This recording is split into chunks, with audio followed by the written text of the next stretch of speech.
বাংলার বাড়ি প্রকল্পে যদি আপনি প্রথম কিস্তির টাকা পেয়ে থাকেন, তাহলে সেক্ষেত্রে দ্বিতীয় কিস্তির টাকা যে আপনি পাবেন না সেটা তো এখন চোখ বন্ধ করে বলাই যায়। তার কারণ এখন আর বাংলার বাড়ি প্রকল্প নয় এবং প্রধানমন্ত্রী আবাস যোজনার মাধ্যমে আপনারা টাকা পাবেন। অর্থাৎ এক্ষেত্রে শুধুমাত্র আপনাদের বাংলার বাড়ির প্রকল্পের টাকা আপনারা পাবেন না, এটা কিন্তু বড় নিউজ নয়। বড় নিউজ হচ্ছে বাংলার বাড়ি প্রকল্পে এবার এই 4 ধরনের লোকেদের টাকা রিটার্ন দিতে হবে। হ্যাঁ বন্ধুরা, প্রায় 10,000 উপভোক্তা এমন রয়েছে যেটা এখনও পর্যন্ত আইডেন্টিফাই করা হয়েছে। সেই 10,000 উপভোক্তার টাকা এবার রিটার্ন দিতে হবে। তো কাদের কাদের রিটার্ন দিতে হবে এবং কেনই বা রিটার্ন দিতে হবে, সমস্ত কিছু জানতে ভিডিওটি দেখবেন। আর একটা ছোট্ট রিকোয়েস্ট, ভিডিওটিকে অবশ্যই লাইক করবেন এবং শেয়ার করবেন, এবং এই সিদ্ধান্তে আপনি কতটা খুশি কমেন্ট বক্সে জানাতে ভুলবেন না। দেখুন, তালিকা তৈরির কাজ চলছে জেলায় জেলায়। নবান্ন সূত্রের খবর যে প্রায় 1010 উপভোক্তা ইতিমধ্যেই চিহ্নিত হয়েছেন, অর্থাৎ 10,000 উপভোক্তা ইতিমধ্যেই চিহ্নিত হয়ে গেছেন। তাদের কেউ সরকারি নিয়ম লঙ্ঘন করে বাড়ি নিয়েছেন, কোথাও আবার একজনের নামে একাধিক বাড়ি রয়েছে। দেখুন, বাংলার বাড়ির প্রকল্পে যে অনেকের বাড়ি রয়েছে, অলরেডি পাকা বাড়ি রয়েছে, তার নামে আবার টাকা অনুমোদন হয়েছে, এরকম তো ভুরি ভুরি অভিযোগ রয়েছে। ভোটের আগে আমরা দেখেছি যে এমন অনেক লিস্ট বেরিয়েছে বা অনেকের নাম বেরিয়েছে যার নামে অলরেডি বাড়ি রয়েছে, তার নামে আবার বাংলার বাড়ির প্রকল্পে তার অ্যাকাউন্টে টাকা ঢুকেছে। গোটা তালিকায় এবার ঝাড়াই বাছাই হচ্ছে। আর উল্লেখ্য, প্রথম ধাপে 12 লক্ষ উপভোক্তা এই প্রকল্পে 1,20,000 টাকা পেয়েছেন। অর্থাৎ এই যে 1,20,000 টাকা যারা যারা পেয়েছেন, তাদের সবাইকে এবার কিন্তু টাকা রিটার্ন দিতে হবে। অর্থাৎ এবার শুভেন্দু সরকার কাউকে ছাড়বে না। যারা দুগিবাজি করে টাকা নিয়েছে, যাদের কাছে অলরেডি বাড়ি রয়েছে তারা টাকা নিয়েছে, যাদের অলরেডি বাড়ি পাকা বাড়ি রয়েছে তারা টাকা নিয়েছে, অনেকে রয়েছে যাদের নামে 4-5টা অ্যাকাউন্টে টাকা ঢুকেছে, এরকম সবাইকে এবার টাকা রিটার্ন দিতে হবে। আর দ্বিতীয় ধাপে 16 লক্ষ মানুষকে এই বাড়ি দেবে বলে প্রথম ধাপের 60,000 টাকা বাংলার বাড়ি প্রকল্পের বেআইনিভাবে সুবিধা নিয়েছেন যারা, তাদের এবার সেই অর্থ ফেরত দিতে হবে সরকারকে।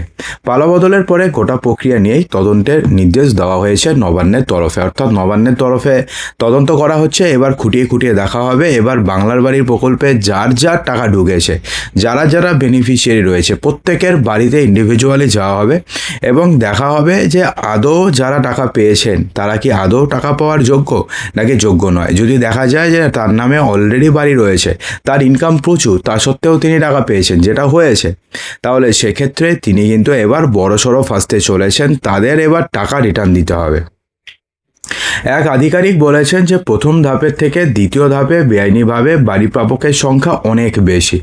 নতুন সরকার ক্ষমতায় আসার পরে বাংলার বাড়ি প্রকল্পে বেআইনিভাবে সুবিধা নিয়েছেন যারা, তাদের তালিকা প্রস্তুত করার নির্দেশ দেওয়া হয়েছিল আগেই।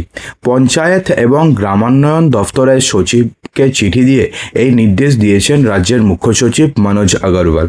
চিঠিতে উল্লেখ করা হয়েছে যে সরকারি নিয়ম লঙ্ঘন করে বহু অযোগ্য উপভোক্তা, অর্থাৎ যাদের বাড়ি পাওয়ার কথাই নয়, যারা, এমন তো অনেকে রয়েছে যারা ধরুন 6-7টা অ্যাকাউন্টে টাকা পেয়েছে, অর্থাৎ একজন 6-7টা বাড়ি করা টাকা পেয়েছেন, তো এরকম যারা রয়েছেন তাদের বিরুদ্ধে এবার কিন্তু কড়া ব্যবস্থা নিতে চলেছে রাজ্য সরকার। আরও অভিযোগ, একজনের নামে একাধিক বাড়িও রয়েছে। তাছাড়া যার পাকা বাড়ি রয়েছে তিনিও এই প্রকল্পের সুবিধা নিয়েছেন। এটা তো প্রচুর ভুরি ভুরি রয়েছে। যার নামে অলরেডি পাকা বাড়ি রয়েছে তিনি আবার বাংলার বাড়ির প্রকল্পের টাকা পেয়েছেন, এরকম তো উদাহরণ প্রচুর রয়েছে। পরে আবার চিঠি দিয়ে জানানো হয়েছে যে প্রকল্পের প্রথম এবং দ্বিতীয় পর্যায়ে সুবিধাভোগীদের পুনরায় যাচাই করতে হবে এবং উপভোক্তাদের যাচাইকরণের কাজ শুরু হয়েছে। অর্থাৎ যারা যারা উপভোক্তা, যারা যারা বেনিফিশিয়ারি, যাদের অ্যাকাউন্টে প্রথম কিস্তির টাকা ঢুকে গেছে বা যাদের অ্যাকাউন্টে দ্বিতীয় কিস্তির টাকাও ঢুকে গেছে, অথবা যারা ধরুন নাম লিস্টেড রয়েছে পাবে, তাদের প্রত্যেককে এবার বাড়ি বাড়ি গিয়ে ভেরিফিকেশন করা হবে এবং দেখা হবে তিনি যে অ্যাপ্লিকেশন করেছেন অথবা তার যে অ্যাপ্লিকেশন মঞ্জুর হয়েছে অথবা তার নামে যে টাকা স্যাংশন হয়েছে বা তিনি যে টাকা পেয়েছেন, আদৌ কি এটা ঠিক নাকি ভুল। যদিও ভুলের সংখ্যা প্রচুর, ইতিমধ্যে 10,000 এরকম পরিবার চিহ্নিত হয়েছে এবং সবথেকে বড় কথা হচ্ছে এখনও পর্যন্ত চিহ্নিত হয়েছে 10,000, সংখ্যাটা আরও প্রচুর বাড়বে এমনটাই কিন্তু মত সেই আধিকারিকের। দেখুন, নতুন নির্দেশে বলা হয়েছে যেসব সুবিধাভোগী পুনরায় যাচাইয়ের সময় অযোগ্য বলে চিহ্নিত হয়েছেন তাদের তথ্য আবারও পরীক্ষা করা যেতে পারে। অর্থাৎ একবার যাচাই করা হচ্ছে, দেখা গেল যে না তিনি অযোগ্য, তো তারটা আবার যাচাই করা হতে পারে। তবে যাদের অযোগ্যতা নিশ্চিত হয়েছে, অর্থাৎ দরকার পড়লে 2বার 3বার তাদেরটাকে যাচাই করা হবে, এবং যখন মনে করা হবে নিশ্চিতভাবে যে তিনি টাকা পাননি অথবা নিশ্চিতভাবে প্রমাণ হবে যে তিনি টোটালটাই ভুল করেছেন, তাদের কাছ থেকে প্রকল্পের তথ্য অবিলম্বে ফেরত নেওয়ার ব্যবস্থা করতে হবে। অর্থাৎ তাদের কাছ থেকে যে অর্থ রয়েছে সেটাকে পুরোপুরি ফেরত নেওয়ার ব্যবস্থা করতে হবে। দফতর জানিয়েছে যে উদ্ধার করা অর্থ নির্দিষ্ট ট্রেজারি হেড অফ অ্যাকাউন্ট, যে অ্যাকাউন্ট নাম্বারটিও দেওয়া হয়েছে, টিআর ফর্ম 7-এর মাধ্যমে জমা করতে হবে। অর্থাৎ সেক্ষেত্রে অ্যাকাউন্ট নাম্বারও দিয়ে দেওয়া হয়েছে যে এক্স্যাক্টলি কোন অ্যাকাউন্টে আপনাকে সেই অর্থ জমা করতে হবে। অর্থাৎ এই ব্যাপার নিয়ে নবান্ন যে এবার একদম স্ট্রিক্ট সে কথা কিন্তু আর বলার অপেক্ষা রাখে না। তার কারণ এবার প্রত্যেকটি অর্থ, প্রত্যেককে যারা যারা এই প্রকল্পের ভুলভাল ইউজ করেছে, যারা ধরুন অযোগ্য ব্যক্তি রয়েছে, যারা টাকা পাওয়ার যোগ্য নয় তারা টাকা পেয়েছে, প্রত্যেকজনকে এবার টাকা ফেরত দিতে হবে।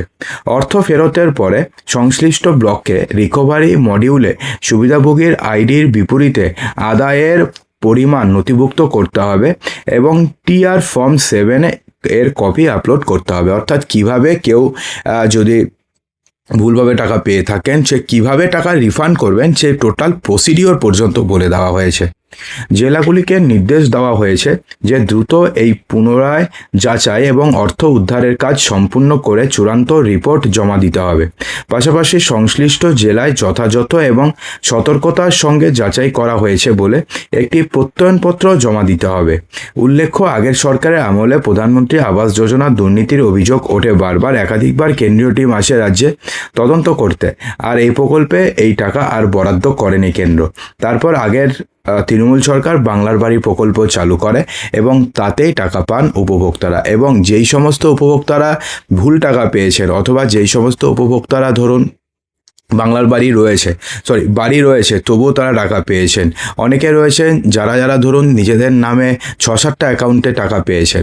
অনেকে ধরুন যারা ধরুন ফেক টাকা পেয়েছেন, ফেক বলতে তাদের ইনকাম একটা নির্দিষ্ট লিমিটের ওপরে, তবুও তারা টাকা পেয়েছেন। এই সমস্ত প্রত্যেকটি উপভোক্তা যত টাকাই পেয়েছেন, 60,000 টাকা পান, 90,000 টাকা পান অথবা 1,20,000 টাকা পান, তাদের প্রত্যেককে টাকা রিফান্ড করতে হবে। এবং রিফান্ড করার জন্য কি প্রসিডিওর সেটা কিন্তু অলরেডি রাজ্য সরকারের তরফ থেকে জানিয়ে দেওয়া হয়েছে, এবং ইতিমধ্যে 10,000 এরকম পরিবার চিহ্নিত হয়েছে যারা বাংলার বাড়ি প্রকল্পে টাকা পেয়েছেন, যারা দুগিবাজি করে পেয়েছেন, এবং এই সংখ্যাটি ভবিষ্যতে আরও বাড়বে এমনটাও কিন্তু বলা হয়েছে। তো বন্ধুরা, এই নিয়ে যেই তদন্তটি করেছে সেটা কি ঠিক নাকি ভুল, এবং এটা কি ঠিক করছে সরকার, তো অবশ্যই কমেন্ট বক্সে জানাতে একদমই ভুলবেন না।